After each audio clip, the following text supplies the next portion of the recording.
Bienvenue sur Africa 24 pour cette nouvelle édition du QG Week-end. Au sommaire de l'actualité, le gouvernement burkinabé a décidé de soumettre à l'Assemblée nationale un projet de loi visant à organiser un référendum pour modifier la Constitution. Le président Blaise Compaoré s'est pour la première fois exprimé à ce propos au micro d'Africa 24. La troisième édition de la foire régionale de l'intégration de l'UMOA se poursuit toujours à Dakar, capitale sénégalaise. Le thème retenu cette année, le secteur privé, moteur de l'intégration économique sous-régionale. Et puis direction la Guinée équatoriale à la découverte de la Tour de la Liberté de Bata. Ce monument construit en 2011 est aujourd'hui un emblème de la capitale économique. Mais tout d'abord, l'Égypte a décrété ce vendredi l'état d'urgence de 3 mois sur une partie du nord et du centre de la péninsule du Sinaï, région réputée être le bastion des terroristes. L'état d'urgence est effectif depuis ce samedi matin et s'accompagne d'un couvre-feu allant de 15h GMT à 5h GMT. Une décision qui intervient alors qu'un attentat suicide a tué 30 soldats ce vendredi dans la région en précipitant une voiture bourrée d'explosifs contre un barrage de l'armée. Au Burkina Faso, le chef de l'État a officiellement annoncé sa volonté de réviser l'article 37 de la Constitution relatif à la limitation du mandat présidentiel. Ce projet de loi sera soumis aux députés le 30 octobre prochain et peut être adopté directement ou faire l'objet d'un référendum. L'opposition s'oppose toujours à cette révision qu'elle qualifie d'ailleurs de fraude à la Constitution. Le président Blaise Compaoré s'est exprimé sur ce dossier. Il a accordé une interview exclusive à Africa 24 dans le cadre de l'émission Face à nous. Quelques extraits de cette interview avec ce sujet de nos envoyés spéciaux à Ouagadougou, Djibril Fofana, Wendiam Valentin Compaoré et Paul de Singwe. Au Burkina Faso, le processus de révision de la Constitution est engagé. Il concerne principalement l'article 37 relatif à la clause limitative du mandat présidentiel. Le nouveau projet de loi sera examiné par les députés le 30 octobre prochain. Désormais, le président de la République est élu pour 5 ans et rééligible 2 fois. Ce projet de loi inscrit également l'article 37 au chapitre des articles non révisables de la future Constitution. Mais au sein de l'opinion publique, des questions se posent sur l'opportunité de cette initiative à seulement 1 an de la prochaine élection présidentielle. Et sur cette question, je demande bien sûr au peuple, à travers un référendum, de se prononcer sur ce qui a été proposé, qui suppose qu'une fois adopté, le président du Faso n'aura plus à faire 10 ans comme c'est inscrit actuellement dans notre Constitution, mais un mandat renouvelable 1 fois, mais un mandat renouvelable 2 fois. La société civile et l'opposition politique se sont toujours opposés à la modification de l'article 37 et à la tenue d'un référendum pour y parvenir. Si le projet de loi est adopté, un référendum sera organisé dans les prochains mois. Seulement, cette hypothèse est de plus en plus improbable. Le président de la République espère obtenir la majorité des 3/4 de députés à l'Assemblée nationale, suffisante pour réviser la Constitution sans recourir à une consultation référendaire. Il est certain que le président de la République, le président du Faso, doit s'assumer, doit faire en sorte que nous puissions aller vers une pacification de la société, ce qui, dans notre Constitution comme ailleurs, bien sûr, nous conduit à pouvoir nous adresser à l'ensemble du peuple pour, bien sûr, se prononcer et permettre qu'en démocrate, en républicain, nous puissions, bien sûr, à la fois accepter et continuer à vivre avec, bien sûr, cette décision souveraine du peuple. Depuis l'annonce de la révision de la Constitution, les positions semblent se radicaliser de part et d'autre.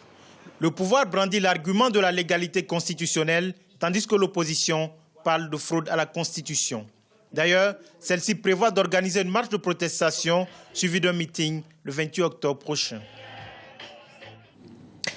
Renforcement de la coopération entre la Tanzanie et la Chine. Le Premier ministre chinois Li Keqiang a en effet reçu ce vendredi à Pékin le président tanzanien Jakaya Kikwete. Les relations diplomatiques entre les deux pays existent depuis 50 ans. Il s'agit aujourd'hui de consolider cette amitié, mais aussi d'approfondir les relations bilatérales, notamment dans les domaines de l'agriculture, des parcs industriels et de la finance, comme l'a indiqué le Premier ministre chinois. Le président tanzanien a pour sa part profité de cette visite pour saluer les efforts de la Chine dans la lutte contre Ebola. Écoutez-le. C'est un problème immense, auquel ces pays ne peuvent faire face seuls. Ils ont assurément besoin de soutien de pays amis. L'aide qui a été envoyée à ces pays, notamment les médecins chinois qui s'y trouvent et les médecins qui leur ont été envoyés, c'est un soutien dont nous ne pouvons que nous féliciter. Nous saluons tous ce geste.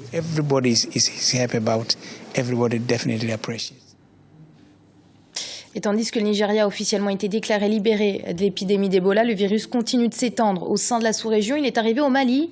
Le pays vient d'enregistrer son premier cas confirmé depuis le début de l'épidémie. Il s'agit d'une fillette de 2 ans venue de la Guinée voisine et qui a été placée en quarantaine. Toutes les personnes ayant été en contact avec l'enfant ont été placées sous surveillance selon les autorités sanitaires.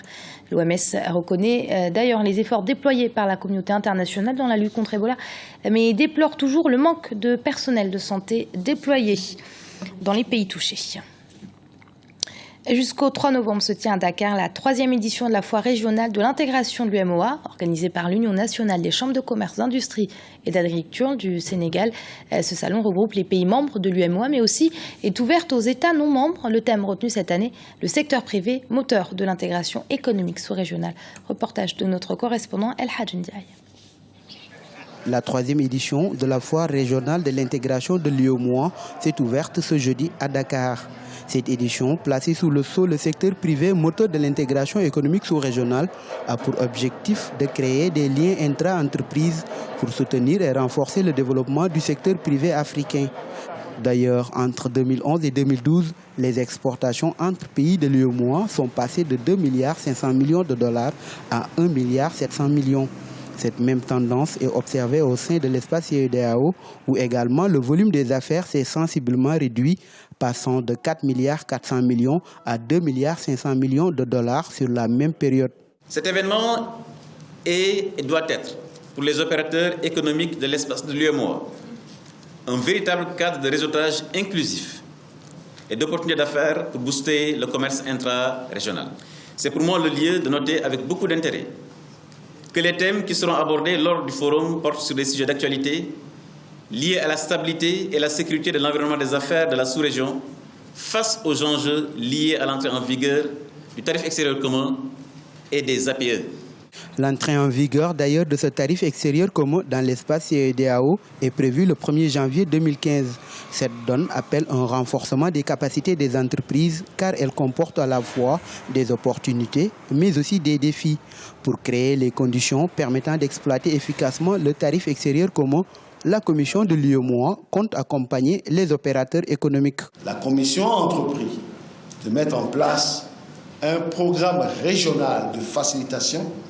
Et dans ce cadre, il sera mis en place un nouveau code communautaire des douanes respectant les normes internationales en matière de facilitation et un système d'information commerciale tant attendu par vous, opérateurs économiques. L'autre ambition de cette manifestation sous-régionale est d'arriver à une meilleure implication du secteur privé des 8 pays membres de l'UEMOA dans le processus d'intégration sous-régionale.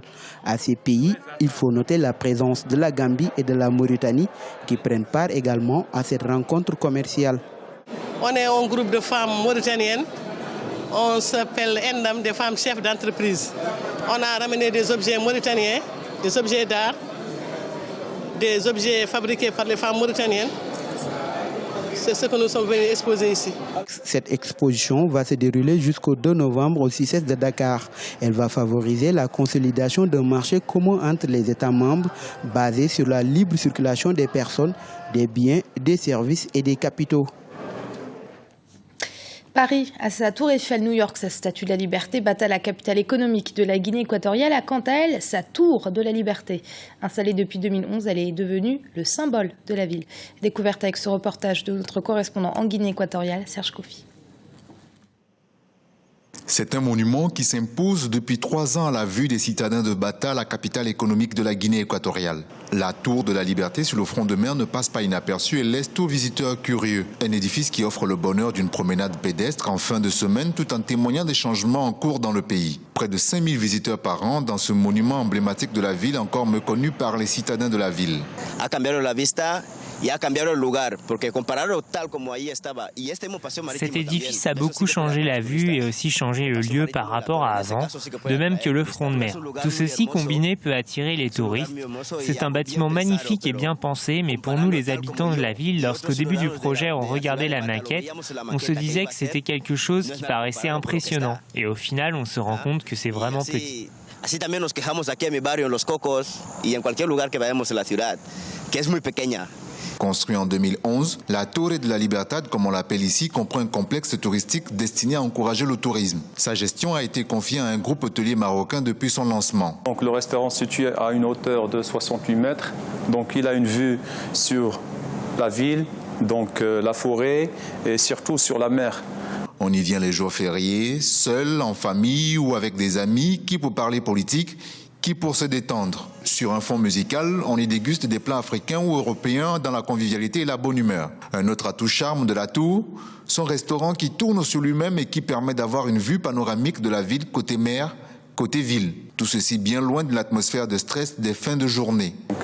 C'est un monument qui va rester monument historique du pays, comme on trouve en France la Tour Eiffel, aux États-Unis le statue de la liberté, et maintenant à Bata donc on trouve la Torre. Donc chaque personne, dès qu'il voit la photo ou la photo de la tour, il pense automatiquement à Bata.